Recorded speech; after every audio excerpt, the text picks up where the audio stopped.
Kapag iba ang naghasik. Ako si Risa Singson Kaupeng. Magkapet, pandasal muna tayo.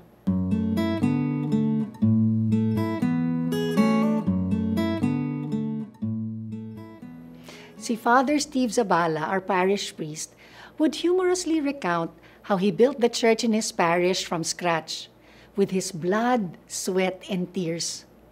Kulang na lang siguro kumain siya ng bubog o bumuga ng apoy para makaraise ng funds para sa lupa at pagpapagawa ng kanilang simbahan.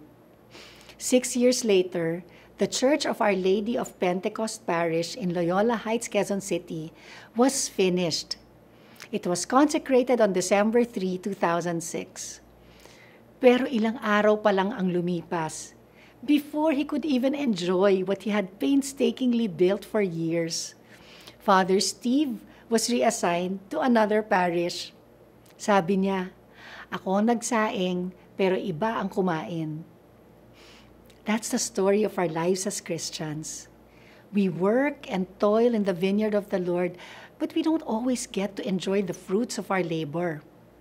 Sabi nga ni St. Paul, I planted, Apollos watered, but God caused the growth, for we are God's co-workers.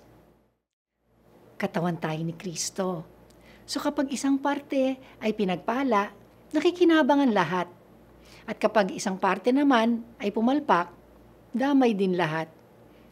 Pagdating sa body of Christ, tama si Jerry Maguire nung sinabi niyang, You complete me. We reap the good that other faithful people who've gone before us have sown, just as we sow for those who come behind us.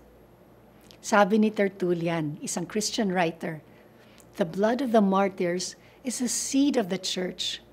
Kung hindi dahil sa sakripisyo ng ibang mga mananampalataya, baka hindi tayo naging Kristiyanong Katoliko. Pasalamatan natin si Lord na may ibang nagtanim upang tayo naman ay makinabang. Magdasal tayo. Lord, when I feel deprived of enjoying what I had painstakingly built, remind me also that I also benefit from what others have worked hard for. Amen.